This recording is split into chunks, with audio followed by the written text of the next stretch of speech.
electric vehicles. Inclusion of solar storage batteries and charging infrastructure in the above scheme will boost our efforts. Government has already moved the GST Council to lower the GST rate on electric vehicles from 12 to 5%. Also, to make electric vehicle affordable to consumers, our government will provide additional income tax deduction of 1.5 lakhs of rupees on the interest paid on loans taken to purchase electric vehicles. What does this mean? This amounts to a benefit of 2.5 lakh crores over the loan period to the taxpayer who takes loans to purchase electric vehicles. So by the time the entire period of the loan ends, for you having taken the loan for buying an electric vehicle, you would benefit to the level of 2.5 lakh rupees because of this income tax deduction which is being brought in for encouraging purchase of electric vehicles. So startups, as I said when I was talking about the youth of this country, startups require, and we have been consistently providing them all the encouragement. Startups in India are taking firm roots and their continued growth needs to be encouraged.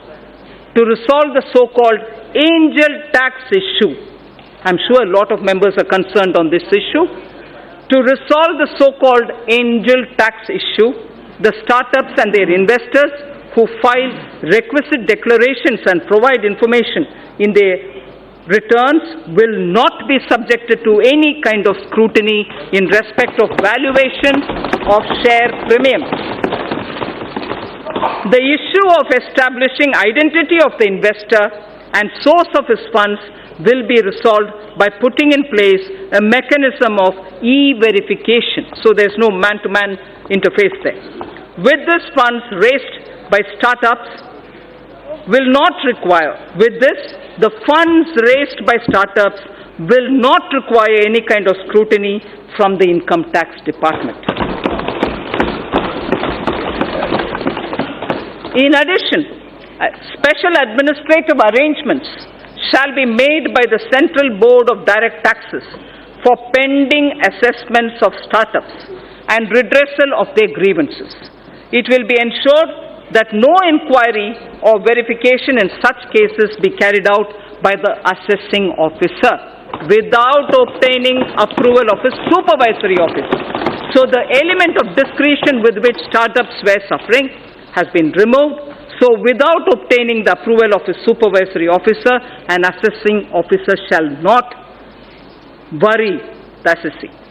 At present, startups are not required to justify fair market value of their shares issued to certain investors, including Category 1 alternative investment funds. I propose to extend this benefit to Category 2 alternative investment funds also. At the moment, it's available for AIF Category 1. Now I expand this to include Category 2 AIFs also. Therefore, valuation of shares issued to these funds shall be beyond the scope of income tax scrutiny. Again, you get out of income tax scrutiny when that has been done.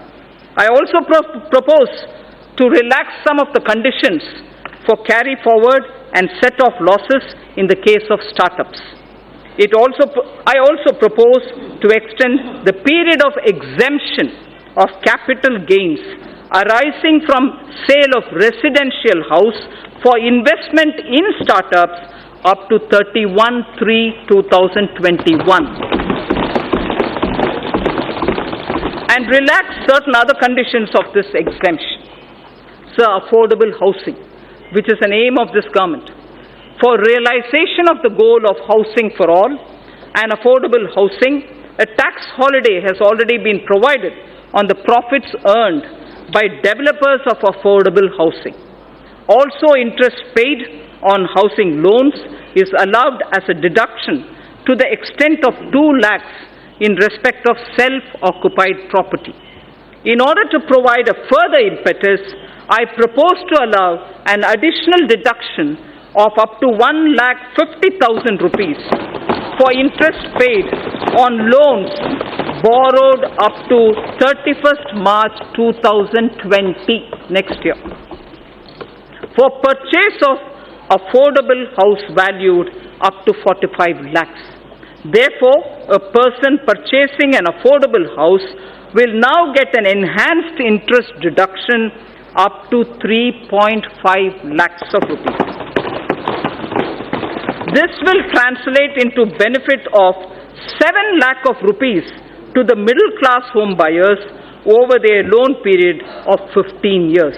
Just as we said about the electric cars, now we are saying the tax deduction provision that we are coming in now with will enable home buyers of the affordable home category that in the period of 15 years when your home loan runs, the net gain would be 7 lakh of rupees. This will immediately benefit a lot of middle class. So on the NBFCs, a lot of discussion happens today about NBFCs. Non-banking financial companies play an increasingly important role in India's financial system. With enhanced levels of regulation they are subjected to by the Reserve Bank of India, there is a need to provide greater parity in their tax treatments vis-à-vis scheduled banks. Currently, interest on certain bad or doubtful debts made by scheduled banks and other financial institutions is allowed to be offered to tax in the year in which this interest is actually received. I propose to extend this facility to deposit taking as well as systematically important non-deposit taking NBFCs also. So the International Financial Services Center, the GIFT City, series of measures have already been taken in the past by this government. With a view to incentivizing the IFSC, I propose to provide several direct tax incentives to an IFSC, including 100%